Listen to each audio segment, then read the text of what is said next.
Assalamualaikum warahmatullahi wabarakatuh.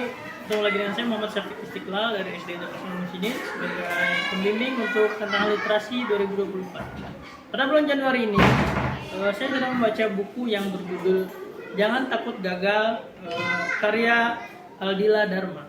Penerbitnya Kultum Media, halamannya 218. Jadi buku ini isinya diawali dari pertanyaan seberapa kita mengenali jati diri kita.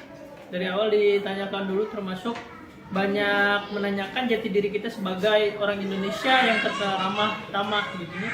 Pada awalnya juga membahas banyak hal, bagaimana ketika kita itu sudah terjatuh maka kita harus bangkit, tapi ketika bangkit pun itu semua harus dibarengi dengan cara-cara yang baik gitu ya.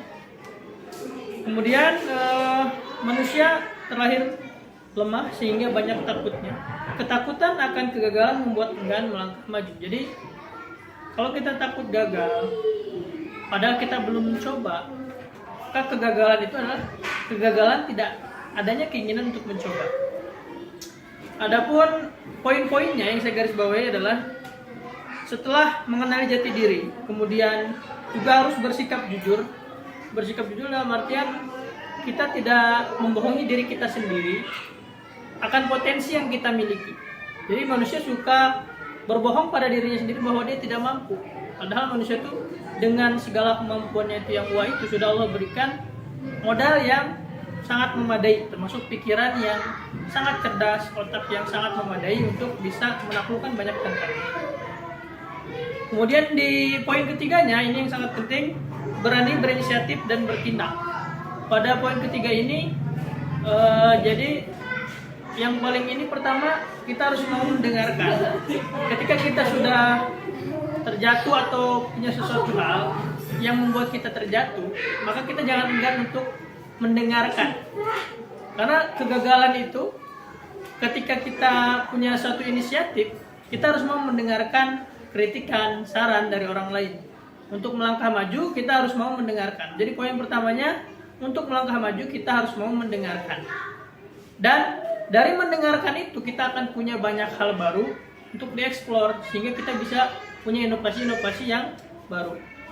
Termasuk kalau misalnya kita punya kegagalan dalam hal, contoh, bisnis.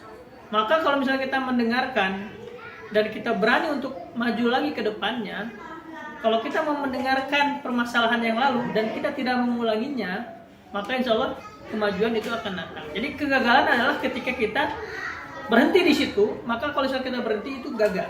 Tapi kalau misalnya kita masih melanjutkan, maka kemarin itu tidak bisa dianggap gagal karena kita masih ada keinginan untuk melanjutkan. Jadi kegagalan sejatinya adalah kalau misalnya kita sudah berhenti. Kemudian tidak hanya mendengar, kita harus bertindak. Sesudah berinisiatif, kita harus memiliki tindakan nyata. Kita mengubah yang kemarin sudah membuat kita gagal. Dan poin 4-nya adalah bersyukur. Kita sebagai manusia kadang suka tidak bersyukur atau tidak lupa, artinya lupa berterima kasih kepada Allah.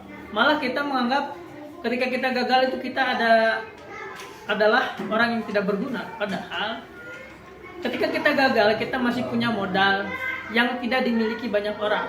Jadi maksudnya adalah ketika kita contohlah misalnya punya bisnis lalu terlilit hutang lalu gagal, itu kalau misalnya kita bersyukur ternyata kita masih punya modalnya apa? Kesehatan, kita masih punya anggota tubuh yang memadai, itu adalah sebuah modal. Jadi di semua titik manusia itu kalau misalnya kita mau bersyukur dalam keadaan apapun, maka kita akan selalu optimis ke depannya. Tapi kalau misalnya kita tidak bersyukur, malah menganggap nikmat Allah itu kurang gitu ya, maka kita akan berhenti di situ, maka kita akan gagal yang sejati gitu ya. Padahal kegagalan tidak jadi kegagalan kalau misalnya kita masih mau melanjutkan.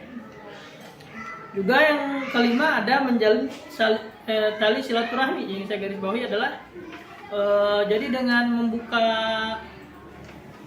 atau menjalin tali silaturahmi atau komunikasi yang baik, maka itu membuka banyak peluang untuk kita bisa maju, untuk kita bisa bertumbuh.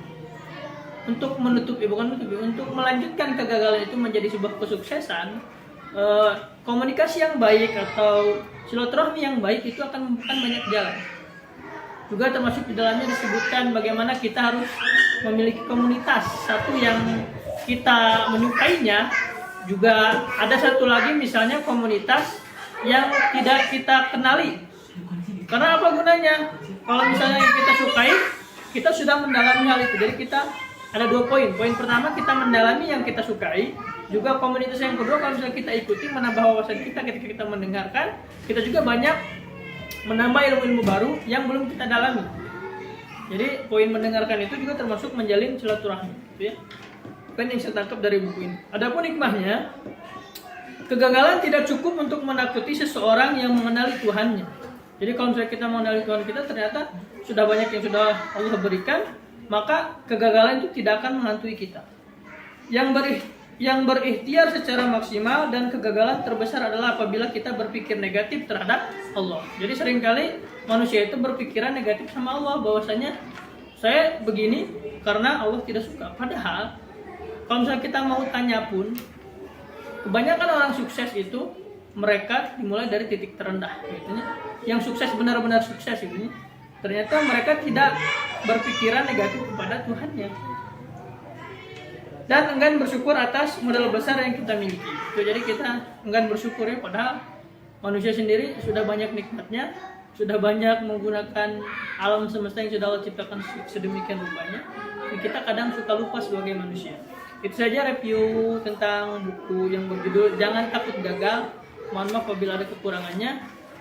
Subhanallahi wa bihamdihi, atina fid dunya hasanah wa fil akhirati hasanah wa qina adzabannar. Assalamualaikum warahmatullahi wabarakatuh.